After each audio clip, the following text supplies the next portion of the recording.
Segundo seminario Ya, oye. está Magali Salazar y Edward Armas, ¿sí? Sí, acá estamos, acá estamos. Ah, sí, ¿Cómo estás, María? Ellos van a tratar el tema del machismo en el proceso de la crianza y darle una mirada desde la biología del conocer. Adelante, Gracias. ¿Cómo están? Buenos días, buenos días. ¿Me escucha?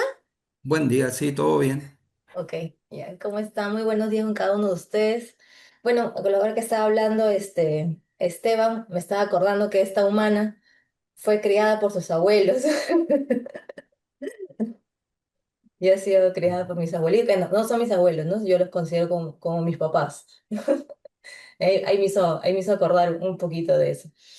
Entonces, y justamente de eso también vamos a hablar un poco, porque este tema abarca también un poco la parte de la crianza, ¿no? Entonces, este tema nosotros escogimos hablarlo con Edward, acerca del machismo en el proceso de crianza, una mirada de la biología del conocer, es nuestro tema.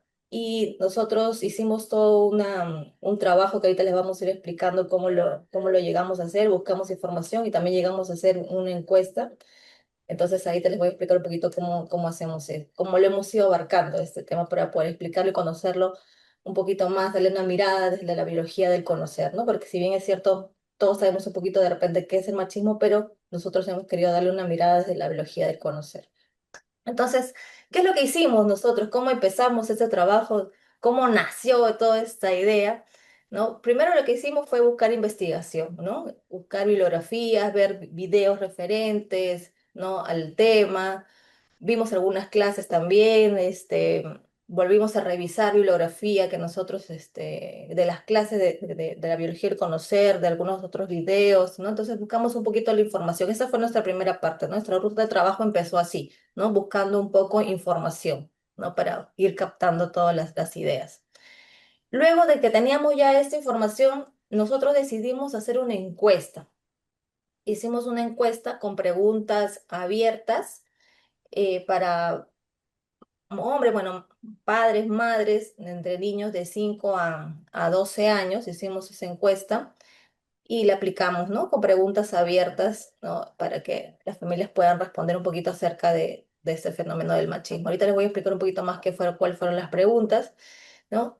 Y luego de hacer estas preguntas y ya tener un resultado, de ver las respuestas de lo que habían escrito las mamás, las papás, decidimos hacer un análisis de esta información y elaborar dos casos, ¿no? Como sacar dos casos y hacer un análisis de esos dos casos para poder explicar el fenómeno del machismo desde la biología del conocer, ¿no? Eso fue lo que nosotros hicimos. Bueno, y finalmente llegamos a la parte de conclusiones donde vamos a tener algunas reflexiones, perdón, y conclusiones finales, ¿no? De lo que es nuestro trabajo en general, ¿ok? Entonces esa fue más o menos nuestra ruta de trabajo. ¿Por qué decidimos hacer este tema, ¿no?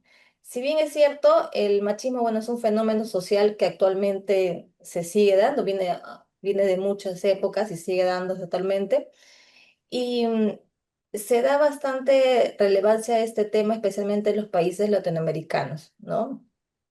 Por ejemplo, se ven mucho este fenómeno y también se diferencia bueno, dentro de nuestro país nosotros tenemos costa, sierra y selva y también hay cierta diferenciación del trato entre las personas también de la costa, de la sierra y de la selva. Entonces también se da no solamente a nivel general mundial, sino también se da dentro de nuestro país, ¿no? Está vinculado al proceso de crianza, ¿no? Porque, por ejemplo, nació este tema en una conversación que tuvimos con Edu, que tuvimos con Yulisa, que yo contaba un poquito, que la profesora me había llamado a una reunión. O sea, normalmente cuando las profesoras llaman, te citan, es porque algo pasó con el alumno, ¿no? Entonces me citaron, ¿no? Virtualmente. Y en la reunión me dijeron, mire, necesitamos que usted enseñe a su hijo a ser un poco más caballero, ¿no? Porque cuando nosotros salen al recreo y regresamos al salón, formamos filas, ¿no? Filas de niños y filas de niños, ¿no? Y él siempre está reclamando que por qué entran primero las niñas, ¿no? Entonces, él siempre reclama que por qué primero entran las niñas, ¿no? Y esto causa cierto malestar entre todos, me dice, ¿no? Entonces, yo necesito que usted enseñe a su hijo a ser un poco más caballero, ¿no? Mi esposo también estaba en la reunión. Entonces, de repente, aprovechando que está también su esposo, ¿no? Que le enseñan así, que para que las niñas pasen primero, ¿no? Entonces, yo a Rey le dije, bueno, profesora, pero es que explíqueme por qué necesita usted que las niñas pasen primero, ¿no? O sea, si en realidad todos somos iguales, deberíamos de repente turnar, ¿no? Que alguna vez entren las niñas y otra vez entre los niños. Entonces, desde esa conversación fue que también nació la idea de nosotros ir tocando este tema, ¿no? Porque, por ejemplo, yo le enseño a mis hijos que todos somos iguales y que, por ejemplo, no existe diferenciación entre los juguetes, no existe diferenciación de los colores, ¿no? Y cómo es que se dio esto en mí, ¿no? También, ¿no? O sea, cómo es que se dio en mi crianza este estilo de conversación o esta conversación que nació de mí, que se lo digo a mis hijos también, ¿no? Entonces, desde ahí fue todo un análisis que nosotros comenzamos a hacer y también dijimos, bueno, entonces a la profesora también debe tener en su sistema ha tenido ciertas conversaciones que ha hecho que ella también nos diga eso, ¿no? Entonces, ahí son como que dos conversaciones distintas que se están dando, que se dieron en mi ambiente, en mi sistema y en el sistema de la profesora, ¿no? Entonces, y fue como que ahí ese choque, entre comillas, que se dio, fue que nosotros hizo el despertar de poder conversar un poquito más acerca y investigar acerca de lo que es el machismo, ¿no? Ahora también este es un fenómeno de interés social, de interés político también, y me resuena mucho esta parte de que en un video el doctor Podosí también hablando de macho alfa comentó, dijo que actualmente pues las mujeres que salimos a trabajar necesitamos a otra mujer que se quede en casa, ¿no? Cuidando a nuestros hijos, ¿no? Entonces, eso es algo que anteriormente no se daba, pero actualmente sí se sigue dando y bueno, a veces nuestro sueldo se va para la chica, ¿no? Pero bueno, no importa. Pero bueno, igual queremos seguir trabajando. Entonces, teniendo toda esta mirada, nosotros nos hicimos una pregunta, ¿no? ¿Será posible explicar este fenómeno desde la biología del conocer, ¿no? Entonces ahí nació un poquito esta pregunta y así fue como que nació nuestra curiosidad por buscar más información de ello, ¿no? Y seguir investigando. Entonces, para poder entrar a explicar un poquito más, nosotros consideramos algunos conceptos, ¿no? Claves que nosotros hemos utilizado también. Necesitamos acá diferenciarlo un poquito para que tenerlo claro, ¿no? Como un punto de partida tenemos estos conceptos, ¿no? Por ejemplo, sexo y género, ¿no? Entonces, sexo vendría a ser una de las características, ¿no? Biológicas, anatómicas, físicas, ¿no? Que tenemos los machos y las hembras, ¿no? Que somos completamente diferentes anatómicamente, ¿no? Físicamente, ¿no? Y esto es adquirido biológicamente, es algo permanente que a nosotros se da y esto está ahí, no lo cambiamos, ¿verdad? Pero a diferencia de género, el género sí son características que la sociedad nos pone, ¿no? Como los roles que tiene el hombre, que tiene la mujer, femenino, masculino. Esto es algo más contextual, esto es algo más histórico que nosotros le hemos aprendido socialmente, ¿no?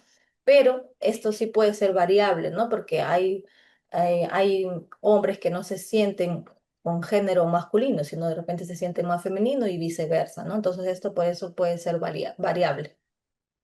Otro concepto que también es importante que nosotros hemos visto, si pasamos a la siguiente, en- vemos que el fenómeno machismo lo vamos a denominar como que dentro de dos caminos, ¿no? Uno de los caminos es desde la parte de las ciencias sociales, ¿no? De la definición de las ciencias sociales, que el machismo viene a ser la manera de pensar, la manera de sentir, que le da cierta posición de superioridad a los hombres frente a las mujeres, ¿no? Eso es una definición a nivel social, ¿no? Que establece cierto poder, ¿no? Entonces, a la figura, al hombre, ¿no? Lo cual nos da cierta desigualdad, ¿sí? Pero esta es parte de un sistema de creencias, un sistema de prácticas que se van aprendiendo en diferentes gestos cotidianos que se dan en el día a día, ¿no? Entonces, el machismo puede limitar también la libertad, puede limitar la dignidad y esto a veces también está un poco ligado a que de cierta manera se puede justificar el tema de la violencia agarrándose un poquito del machismo, ¿no? Entonces, esto es el concepto que lo tenemos a nivel de la parte social y tenemos otro camino, tenemos otra mirada más que nosotros queremos explicarlo, que es cómo ocurre este fenómeno del machismo desde la biología del conocer, ¿no? Y esa es un poquito la mirada que nosotros estamos dando, ¿no? ¿Cómo es que ocurre este fenómeno? ¿Cómo nosotros lo podemos explicar? ¿Cómo podemos explicar este fenómeno del machismo desde la biología del conocer, ¿no? Entonces, esto es lo que nosotros nos hemos enfocado en esto para hacer nuestro trabajo el día de ahora, ¿no? Entonces, desde la biología del conocer, nosotros sabemos, bueno, que la biología del conocer es una explicación del humano, ¿no? Del observador y su mundo, ¿sí? No es que capta una realidad externa, ¿no? O sea, no es que está fuera, el machismo está en la esquina, ¿no? Sino que es parte de nosotros, ¿sí? De nuestra estructura. Entonces, el conocer es parte de un proceso que se da cuando un organismo se acopla, ¿no? A su entorno, ¿sí? Y va a generar diferentes coherencias en su manera de pensar, en su manera de sentir, ¿sí? Entonces, lo que nosotros denominamos como machismo básicamente es un fenómeno que no está fuera de nosotros, sino es parte de nosotros, es parte del observador, es parte de su vivir, parte de lo que él ha ido captando, de esas conversaciones que él ha ido teniendo, ¿no? Entonces es un discurso que se da a través de diferentes patrones de relacionamiento entre el hombre y la mujer, ¿no? Entonces, nuestro trabajo está enfocado justamente a esta pregunta, ¿no? De cómo es que esto ocurre, ¿no? ¿Cómo es que ocurre esta forma de relacionamiento en el fenómeno del machismo, ¿no? Y para eso nosotros, como les había comentado anteriormente, nosotros hicimos un cuestionario, una encuesta que va relacionado de hacer preguntas abiertas desde preguntarles, por ejemplo, desde la parte de cuando eras tu niño, ¿no? ¿Qué frases o qué ideas te dijeron, ¿no? De cómo debe ser una niña y cómo debe ser un niño, ¿no? ¿Qué fue lo que te dijeron? Captamos un poquito de esa información, o sea, recopilamos eso. Otras cosas que nosotros también preguntamos dentro de todas esas encuestas, ¿de qué manera sientes que esas ideas eh, actualmente tú las haces, ¿no? ¿Cómo influyeron en tu manera de actuar actualmente, ¿no? Otra de las preguntitas que nosotros también es parte de lo que nosotros preguntamos en la encuesta es que nos contaran una experiencia que estuviera relacionada con actitudes machistas que haya vivido su hijo, ¿no? Y qué fue lo que ocurrió, cómo es que esto lo afrontaron, ¿no? Entonces, estas son algunas preguntas que nosotros sacamos del cuestionario, ¿no? Y los resultados acá ahorita lo vamos a ver con mi compañero Edu. ¿Qué fue lo que pasó?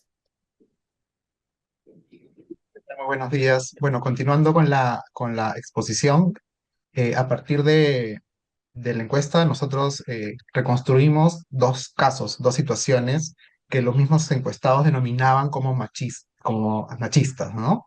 Entonces, las dos están explicadas, narradas, explicadas en el informe. Para la materia de la exposición vamos a trabajar solamente una, que es le hemos titulado Hijo, los hombres no lloran.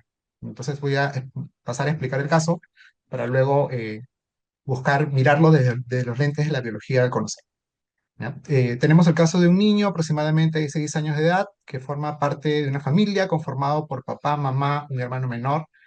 Y este niño está en la escuela y de repente está en la clase de arte haciendo un dibujo con mucho cuidado, ¿no? Con mucho cariño haciendo su dibujo y de repente derrama pintura y se echa a perder su dibujo, ¿no? Entonces el niño se pone a llorar porque ha perdido algo que para él considera que es valioso, ¿no? El niño regresa a su casa y le cuenta al papá lo que ha pasado, ¿no? Que se le malogró su trabajo, que tanto le había costado, y se pone a llorar. El padre entonces le dice, los hombres no lloran, y el niño deja de llorar. Entonces, este es el caso, y un poco viéndolo, esta situación y tratando de repente colocarlo en los lentes de la biología de conocer, hemos hecho el ejercicio de poder ver estas dinámicas y poder aplicar y colocar, ¿no? Dónde estarían los conceptos que hemos ido aprendiendo durante el diplomado, ¿no? En este caso tenemos al niño, que es el organismo vivo o el bicho también, por así decirlo, y es un organismo que habita varios sistemas, ¿no? Por un lado tenemos el sistema de la familia, donde está el papá, la mamá, el hermano. Está la escuela, donde está la profesora, profesor y sus compañeros. Hay otro sistema que es la comunidad, ¿no? Que son sus vecinos, y hay otro sistema que son los medios de comunicación. Entonces, este organismo, este niño habita todos estos sistemas, ¿no? Y el niño participa en diversas conversaciones sobre los diversos roles que tienen los hombres y las mujeres, ¿no? En este caso, por ejemplo, o roles o expresiones. En este caso, cuando el niño, como lo vimos en el caso, el niño se le malogra su trabajo, el papá le dice, los hombres no lloran. Aquí se está generando una conversación sobre alguna expresión que se espera a partir de su género, a partir de su sexo, ¿no?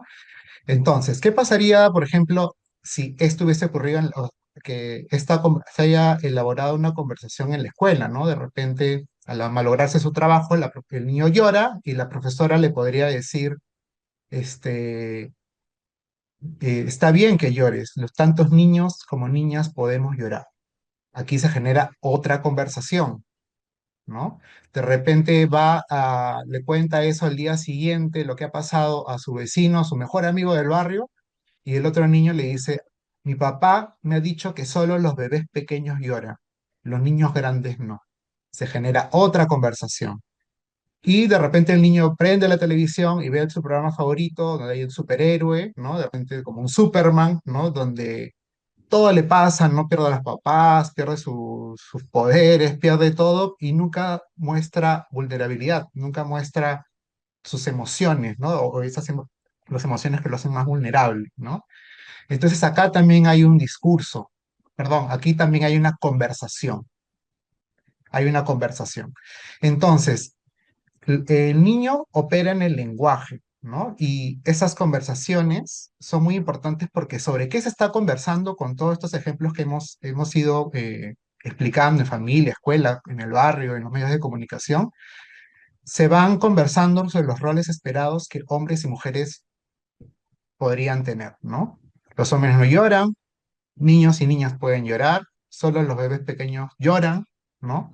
Entonces, es interesante porque aquí también creo que podemos aplicar el concepto de objetos del lenguaje, ¿no? Hombre y mujer sería como un objeto del lenguaje. Todas estas conversaciones buscan configurar un objeto, ¿no?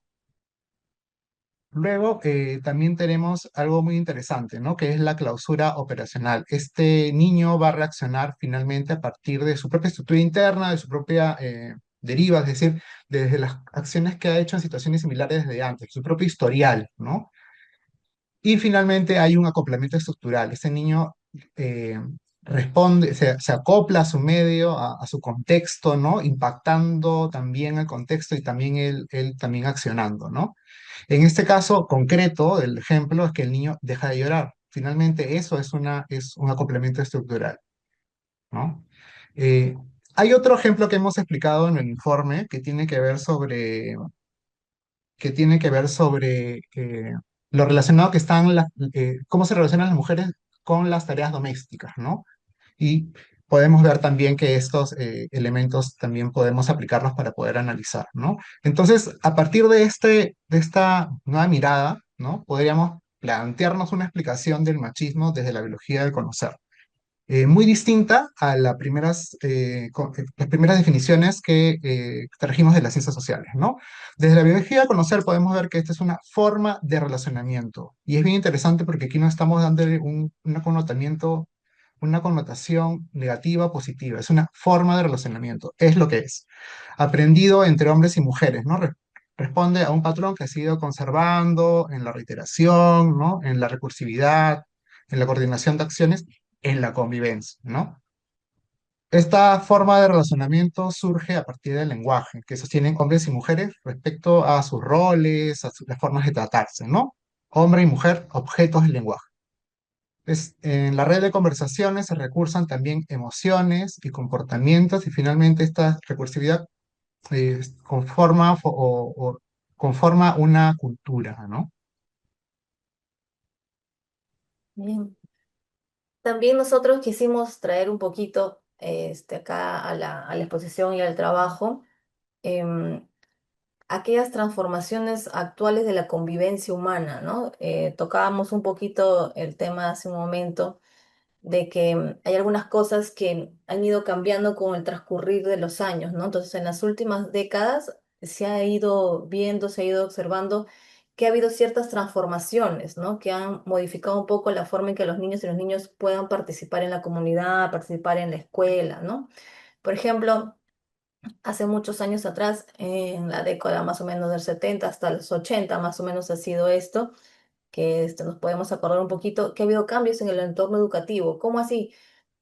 Anteriormente nos enseñaban a las niñas a coser, nos enseñaban a las niñas a bordar, nos enseñaban a las niñas a tejer, ¿no?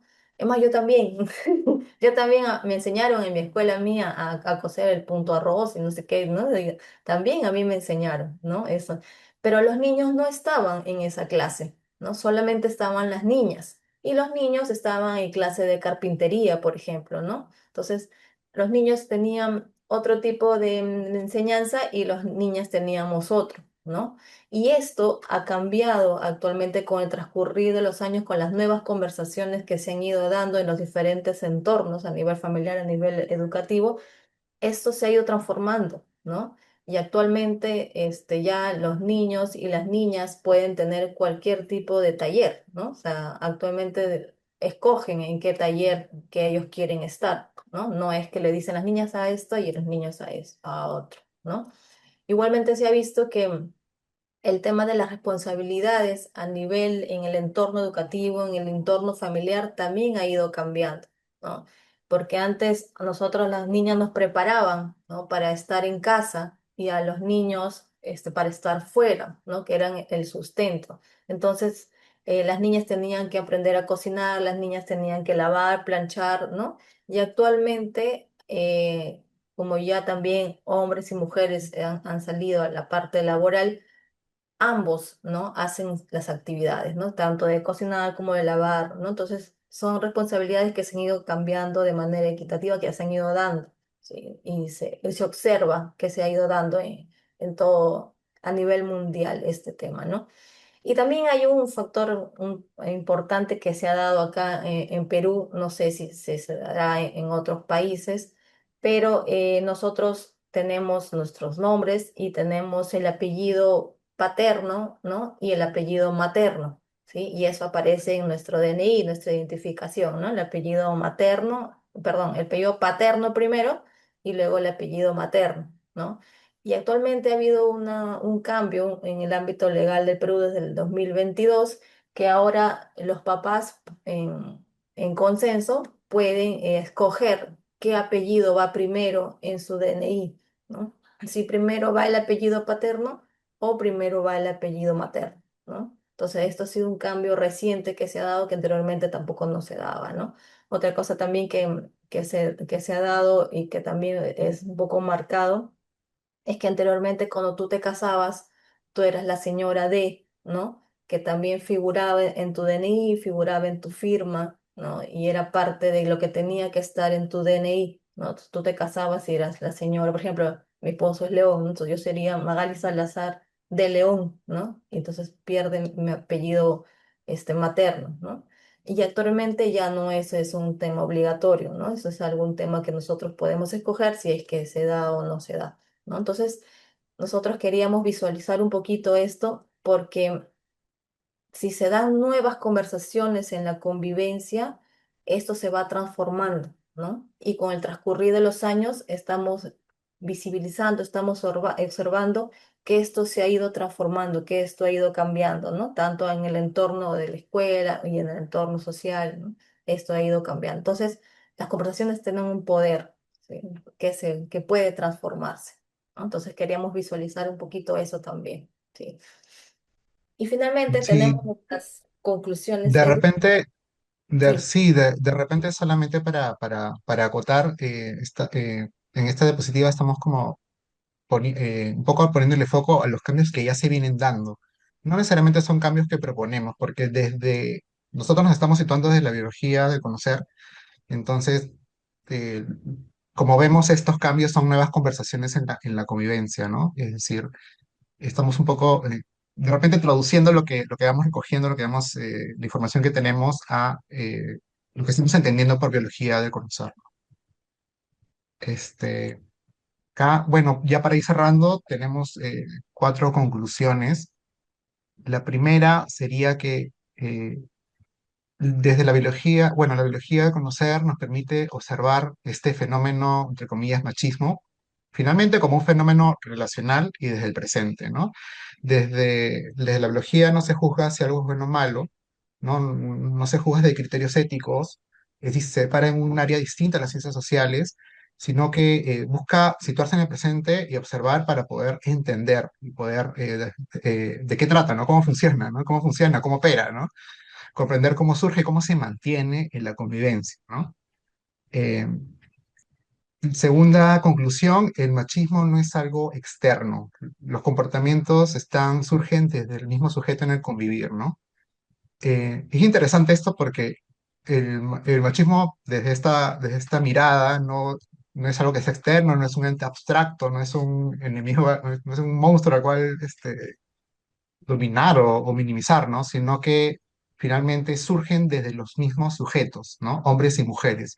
Cómo se relacionan entre ellos, cómo se tratan, ¿no? Y estas relaciones están también conectadas con emociones, con lenguaje y a partir de ese lenguaje también acciones bien concretas, ¿no? Comportamientos, ¿no? Que son los comportamientos que se van realizando, se van reiterando, se van conservando a través del tiempo, ¿no? A través de la historia, ¿no? Ujú. Muy bien. Como otra conclusión tenemos en que el comportamiento machista no se hereda, ¿no? Pero se aprende, el comportamiento machista no se hereda, pero se aprende desde la convivencia, ¿no? Entonces, no es que el comportamiento machista se va a transmitir de generación en generación genéticamente, ¿no? Sino que esto se va aprendiendo en las conversaciones, ¿no? Eso se da mediante las conversaciones, entonces, y se conservan, este proceso se va a conservar mediante el acoplamiento estructural que se configure en nuestra cultura, ¿no? Y otra conclusión finalmente que llegamos es que las nuevas conversaciones que se van a ir dando van a permitir transformar las formas de convivir entre hombres y mujeres, ¿no? Entonces, introducir nuevas conversaciones sobre los roles de género, la forma de relacionamiento entre niños y entre niños va a ir que las cosas puedan irse transformando, se puedan ir cambiando y tener y permitirse o permitir que tengamos de cierta manera nuevas conversaciones. Eso se da gracias a la plasticidad estructural que nosotros tenemos, ¿no? Que se pueden abrir nuevas conversaciones, como nuevas redes de conversaciones en general. Sí. Bueno, ese es todo nuestro trabajo. Estas son las conclusiones que nosotros hemos llegado finalmente después de nuestras investigaciones que hemos hecho y nuestra encuesta. Gracias. muchas gracias, Muchas profesora. gracias. Yo quiero comenzar ahora. Ya. Bueno, muchas gracias. El tema es muy interesante. ¿Los señores del Perú están en Lima en la actualidad? Sí, vivimos en Lima, pero en diferentes distritos, un Ya. poco lejos. Por eso no nos hemos juntado. Mira, yo, o sea, no son, mira, muy interesante el tema, pero no son conversaciones, ¿eh? Lo que cambia, sino que lo que hay que tener son conductas. No es por conversar que tú te vas a volver más o menos machista, sino que son conductas. Entonces, mira, las sociedades menos machistas, hay un índice de las sociedades machistas, lo pueden encontrar, ¿ya? Las sociedades menos machistas son las sociedades de los países nórdicos, ¿ya? Y ellos no les gusta eso, entonces, primero, en las sociedades de los países nórdicos tú no tienes ayuda en la casa, no existe esa cuestión. Existió Claro, brevemente, brevemente con... por eso te aceptaron por un momento inmigrante hace mucho tiempo atrás para tener ayuda en la casa, pero después ya no les gustó eso. Entonces en las sociedades nórdicas no existe eso. Entonces tú en las sociedades nórdicas tienes tu hijo y a los 4 meses de edad lo lleva a la sala cuna estatal y después va a estar en el jardín estatal y después va a estar en el colegio estatal y no necesitas tener cuidado. Ya, mira, increíble, desde el punto de vista latinoamericano. Entonces ahí hay un atado de conductas que ya no existen, pero ellos no querían más igualdad. Entonces, por ejemplo, las Fuerzas Armadas suecas es la primera Fuerza Armada donde todos los roles de las Fuerzas Armadas están abiertos a hombres y mujeres. ¿Ya? O sea, roles de combate en primera línea, tripulaciones en los submarinos, me encantan los ejemplos de submarinos, ya están. Entonces ahí ¿qué es lo que hacen? No son conversaciones, son conductas. Y es porque, bueno, uno se mete en un set de conductas, alguien decide que van a cambiar las conductas y fabrica un mundo donde es una ley que dice, ahora las mujeres a la línea, en la primera trinchera, ¿ya? Y lo hacen. Eh, Ahora, la pregunta es por qué ciertas sociedades estabilizan. Ustedes saben que una de las sociedades más machistas del mundo es un país súper desarrollado, que es Japón. Si ustedes creen que viven en una sociedad machista en Perú, están totalmente equivocados. En Japón también es un asunto de conducta. En Japón, si tú te casas, si una mujer se casa, se le acaba su carrera profesional. Tú te casas y cuando vuelve de la luna de miel, tu jefe te llama y dice, bueno, tú ya te casaste y tú sabes que el rol de que las mujeres trabajen en esta empresa es que encuentren marido. Entonces, una ya encontraste marido, entonces tenés que irte a la casa, ¿no? Mira la cosa, ¿ya? Y si te mantienes un poco rato, cuando tienes tu primer hijo, ahí no hay vuelta que le puedes mantenerte tal vez y convencer hasta tu primer hijo, pero ya como en Japón no hay salas cunas estatales, no hay. Ustedes saben que es un país sin salas cunas del tamaño de la economía de Japón. No hay salas cunas. Entonces ahí ya no sonaste, pues. Entonces, naciste tu primer hijo, tienes que quedarte en la casa. Entonces son conductas que estabilizan eso y la pregunta es ¿por qué? Y ahí entonces que hay otras conductas, hay otros flujos relacionales que estabilizan eso, porque a los japoneses por algo les gustará eso, ¿ya? Eh, entonces la estabilización de las conductas machistas que viene por las conductas que se estabilizan en la sociedad, en que todos participamos, ¿ya? Todos participamos en esa estabilización. Y sería interesante poder hacer el post-mortem, no sé si el post-mortem, la anatomía, la disección, de qué conducta hay en nuestras sociedades que estabilizan conductas machistas. ¿Y por qué se estabilizan? ¿Ya? Porque obviamente eh, el asunto, o sea, algo fundamental que existe que no se puede negar, ¿eh? Y que viene de nuestra historia como especie, es que los seres humanos, con respecto al seminario anterior, necesitamos mucho cuidado. Nosotros no somos funcionales hasta que tenemos 10, 11, 12 años de edad, digamos. Lo suponen, ¿ya? 12 años de edad. Entonces tenemos un periodo, digamos, de infancia de que necesitamos la protección del grupo social por mucho tiempo. Entonces, en ese sentido, somos muy especiales. Entonces, yo lo que quiero rescatar de lo que ustedes dicen es que es producto de la sociedad, pero son productos de las acciones que tenemos, ¿ya? No de las conversaciones. Son de las acciones y hay que preguntarse por qué estabilizamos esas acciones, ¿ya? Y el rol, por ejemplo, por qué hay que ser caballero con las damas, es porque finalmente está todo metido ahí las conductas reproductivas, ¿me explico? ¿No? Las conductas reproductivas, cómo es que uno va a obtener una pareja, está metido eso también, ¿ah? ¿Me explico? Por eso hay que ser un caballerito. Yo le aconsejo a su hijo que no solo que deje entrar a las mujeres primero, sino que le abra la puerta, cosa que no puedo hacer en Estados Unidos. En Estados Unidos se considera en la actualidad se considera una falta grave.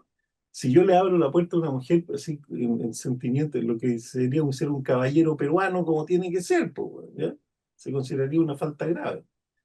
Entonces, son conductas que cambian el flujo de conducta y por lo tanto cambian nuestra manera de pensar, ¿ya? Pero eso es lo que quiero hacer notar, ¿ya? Bien, gracias, profesor. Oiga, profesor, ¿puedo si le doy un dato antes que pase usted? Mire, desde que se aplicó esa ley en Chile, hay 64.000 personas que rotaron el orden de los apellidos. 64.000. En 18 millones tenemos menos de un medio punto porcentual, lo que significa, además, que de esos 64.000, el 40% lo hizo por otras razones. Juan Pérez Johnson quiso llamarse Juan Johnson, porque le da un saborcillo ¿Quién lo distinto. hizo? Puede haber 40.000 razones diferentes. Claro. claro. Claro, no es eso. Pero también ocurre que los padres pueden optar por el orden de los apellidos. Y ahí también hay más razones. No es solamente que alguien que ya tiene un orden de los apellidos eh, puede cambiarlo, tiene una identidad civil, la puede cambiar. Aquí puede ser que los padres pueden decidir eso. Y finalmente alguien puede ponerse el nombre que le dé la gana y borrar todos los apellidos y ponerse otro si quiere.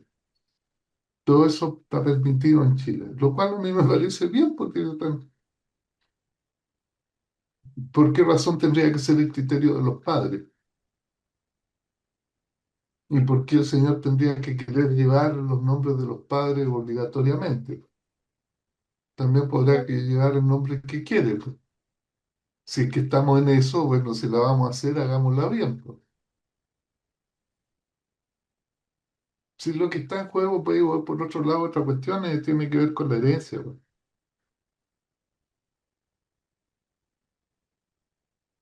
¿Cuál es el asunto del nombre de la gente? Es la herencia. ¿Por qué interesa saber quién es el padre de este o del otro? En un sentido legal. ¿Qué interés tiene quien sea mi padre? Si vamos a ponernos en ese plano, no tiene ningún interés. Y ustedes no están hablando con mi padre, ¿no? Y el que mi padre sea fulano o sutano, ¿por qué es importante? Ah, por una cuestión legal, por la herencia. Por eso es importante, porque todos los hijos de un padre heredan, no importa si son en el matrimonio o no. ¿Por qué razón? Porque hay algo que se transmite en la paternidad. ¿Qué es lo que se transmite? Unos privilegios. El privilegio que este señor tenía el padre lo heredan los hijos. Entonces, por eso es importante saber quién es hijo de quién. Porque si ya que estamos en este mundo donde, en fin, todo da lo mismo, y que puede ser que esté bien, yo no sé si el punto es otro. Eh, el punto es por qué es como es. Una cuestión que les quería hacer un punto cuando el Letelier dice que no es la conversación, yo creo que lo que quiere decir no se refiere al puro discurso, porque Bien. una conversación tiene que ver con las acciones. Conversaciones, las dos dimensiones, la dimensión de la acción, el modo de actuar y la conversación en la cual, y el discurso en el cual ese modo de actuar es contextuado y tiene sentido como un elemento de la existencia en la cultura, ¿cierto? Y por supuesto, no es el puro discurso, es la conversación, entendiendo que la conversación y la acción y el modo de estar en la acción que acompaña a la conversación, que va junto con, que acompaña el discurso, eso es lo que constituye, en verdad, o sea, concretamente una conversación. Pero aquí hay un montón de cosas que decir o muy pocas, porque hay una relación entre el género y el sexo, ¿la hay? Porque yo digo sexo y entendemos, hay diferencias sexuales, macho-hembra, pero esas diferencias sexuales no son también conductuales, no hay una disposición a la acción, no son emocionales también. Ah, sí son. ¿Cómo lo sé yo? Bueno, porque yo veo lo que hace el león macho y el león hembra, por ejemplo. O lo que hace el pajarito macho y la hembra en algunos casos, a veces de una manera, a veces de otra, pero hay despliegues conductuales que son diferenciales, que están tan asociados al sexo como las diferencias sexuales, digamos, fisiológicas y anatómicas. Los cerebros humanos son sexualizados, por ejemplo. Los diferencias y hay montones de dimensiones de la estructura que tienen, tienen un correlato conductual en el despliegue conductual que están sexualizados. Entonces, el género y el sexo tendrán que ver, bueno, pueden tener que ver en tanto en cuanto se asocian con disposiciones conductuales, despliegues conductuales que son diferentes también, pensaría yo. Entonces uno no puede borrar de una plumada No puede, no creo, bueno, puede, se puede hacer cuando la cultura puede hacer lo que quiera.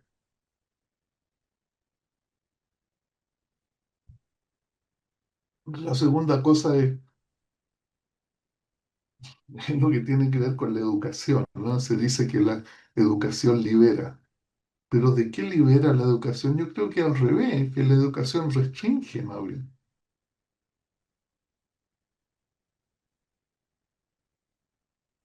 El que está liberado, el delincuente, está liberado, no alguien que opera libremente y uno dice que mal educada esa persona, se saltó la fila. Bueno, ese está libre de las convenciones sociales, ¿comprende? Entonces, ¿qué quiere decir la educación libera? ¿Qué quiere, libera de qué? ¿O restringe en qué sentido? Socializa, no es así. Entonces establece modos de la conducta social que son aceptables y resulta ser que esos cambian. ¿Por qué cambian? ¿Cómo cambian?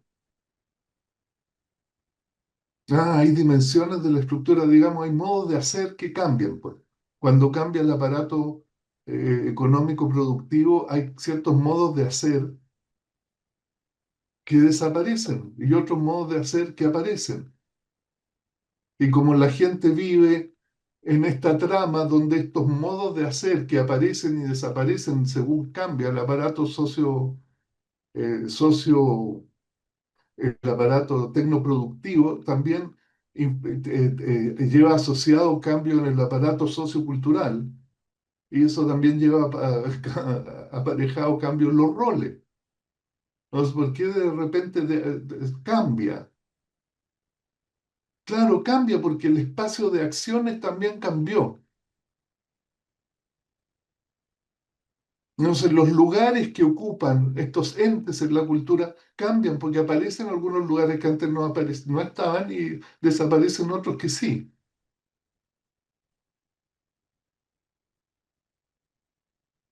Eso puede uno ver qué ocurre. Ahora uno dice, ah, es que la cultura, es que ahora tenemos más conciencia. Es que antes no teníamos conciencia.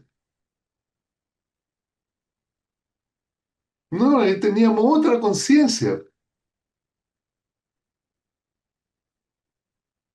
No es que, pienso yo, no es que no teníamos conciencia. Teníamos conciencia. Mira, si siempre todo para lo mejor. Llegaban los conquistadores llamados aquí,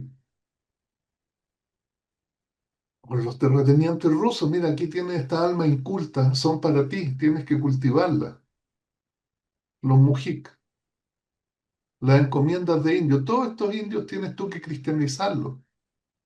Venía el gigantesco latifundio que se le daba al conquistador aquí en Chile, venía con los indios incluidos. ¿Comprende? Porque hay que hacerle el bien, hay que cristianizarlo, hay que sacarlo del salvajismo e incorporarlo a la civilización. Hay que vestirlo, que se pongan ropa, en fin, que hagan algo útil,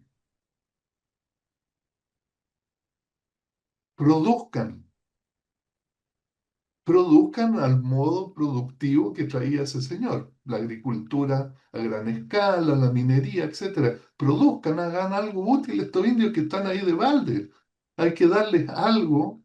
Educación, educación, claro, les vestimos, ponemos zapatos, no sé qué cuestión, están educados ahora. La educación libera. Yo creo que a esos pobres, no sé si no sé lo que nos llamará liberar.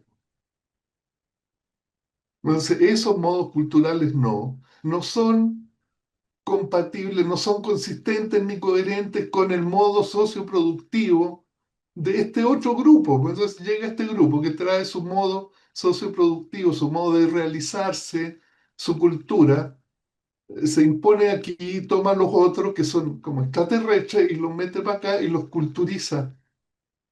Entonces ciertas prácticas, sacrificio humano, no, es aberrante. Sacrificio humano es aberrante, ¿cómo es posible eso? Los podemos matar, sí, pero sacrificios no. ¿Por qué? O sea, ¿se deja de matar a la gente? No, no, no se deja de matar a la gente, se la mata de otra manera, con otro sentido. Sí, antes un sacrificio, alguna deidad pagana. Ahora no es eso, porque o es que es una guerra contra el otro señor, o que rompió las reglas sociales. Sí, sigue habiendo muerte decretada por una cuestión constituida socialmente. Eso siempre ha habido y siempre va a haber. Es lo que cambia, parece, ¿no? Porque aquí en Chile está la discusión. Ya, lo que cambia el argumento. Y el argumento cambia en función de los quehaceres y de la consistencia con ese mundo de quehaceres que va cambiando.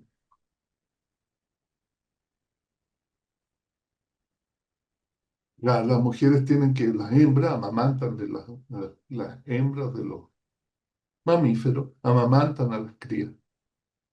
Bueno, ya no, porque le podemos dar más madera. ¿Para qué lo voy a hacer yo? Que tengo que trabajar, que lo haga la tía del jardín.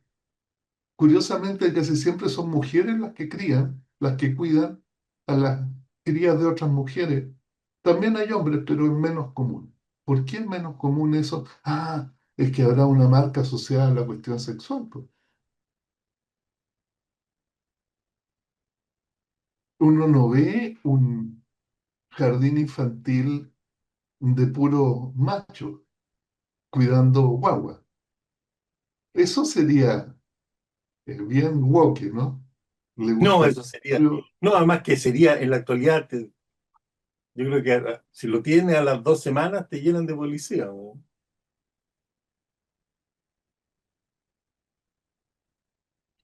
Sí. Claro, siempre, digamos, además, el que tenía privilegio antes, la señora tenía una nodriza que ni siquiera ella amamantaba, ¿no? Y la nodriza amamantaba a los suyos, a los de los otros también.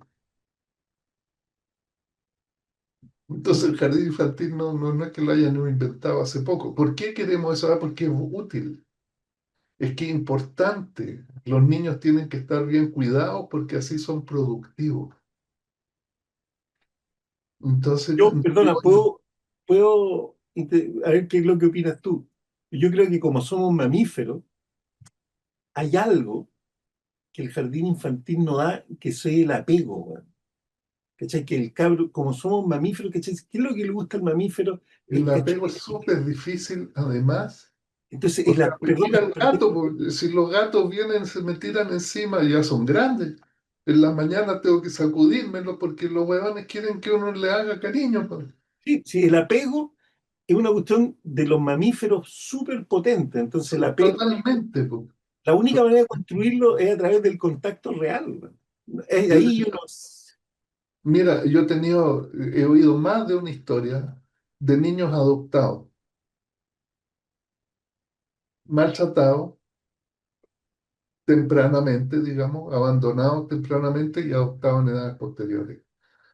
Y lo pasan pésimo los padres y los niños adoptados, justamente porque la cuestión del apego está muy, es muy, está perturbada. Entonces es una cosa muy crítica, muy, muy difícil de que se establezca. Y los niñitos son muy salvajes. Y yo he visto, me han contado, lo he visto ocurrir y me han contado dos o tres historias más. Niñitos que están hasta los 3 años viviendo en una condición así de desapego, digamos, que son incorporados en familias posteriormente y la cuestión es dura, es difícil. Cuesta establecer el vínculo porque está distorsionado justamente esa cuestión. Y los niñitos son salvajes. Y un salvajismo que es súper, en un caso que yo conozco, es un salvajismo súper atractivo. Digamos, son unos niños bien espectaculares, pues, pero conflictivos, conflictivos con los hermanos, conflictivos con los padres.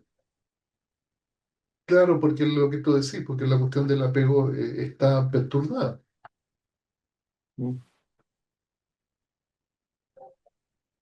Y hay también configuraciones. psíquicas diferentes desde el momento cero de la vida, ¿no? Pero bueno, volviendo a esta cuestión del machismo, yo creo que se va a desintegrar en la medida en que sea inútil nomás, po.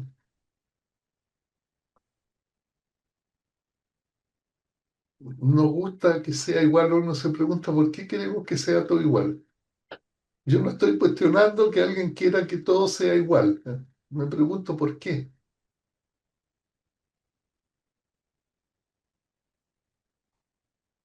¿Por qué lo igual es distinto que lo diferente?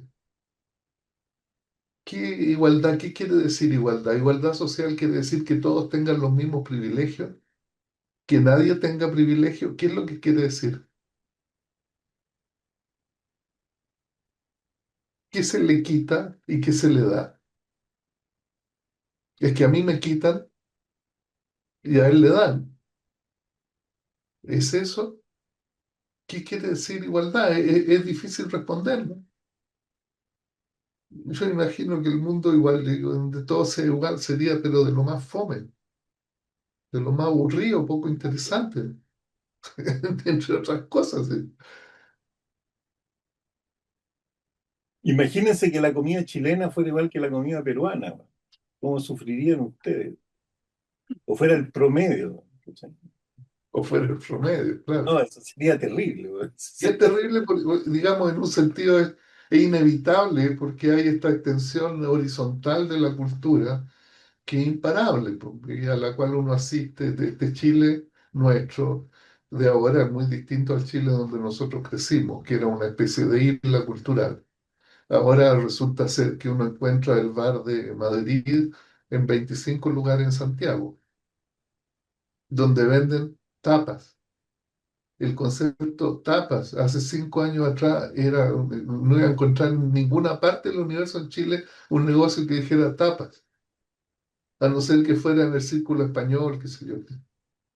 Y entonces la gente se va de marcha, como en Madrid, y toman vermú en el barrio Italia, en el barrio Franklin, en lugares. Entonces, así pues se uniformiza el mundo. Es una tendencia, ¿no?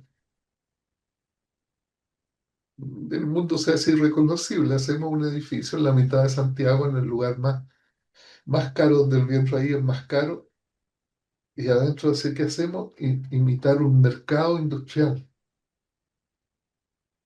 Es una cosa que llega a risa y a la gente le encanta.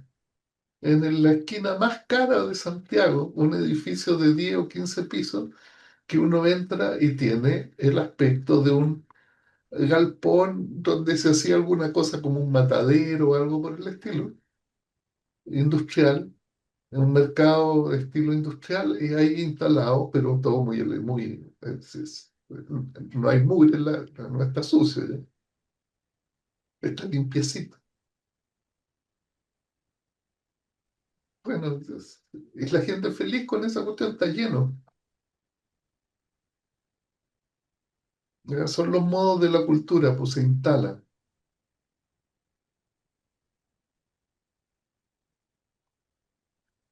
Si son sensibles a cómo se vive, ¿no? A qué es lo que es deseable.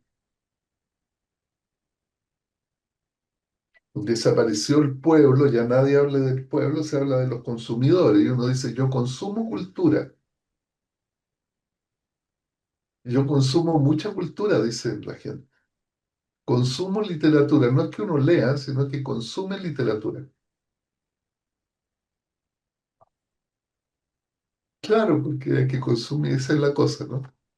La industria del cine, la industria de la literatura. Y si no eso, el ecosistema. Es el ecosistema.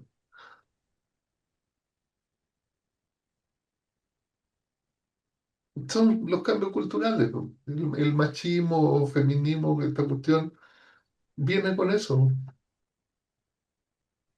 Pero en fin, muy interesante, pero un tema para Bien, reflexionar. perfecto. Muchas gracias a Magali y a Edward por su presentación.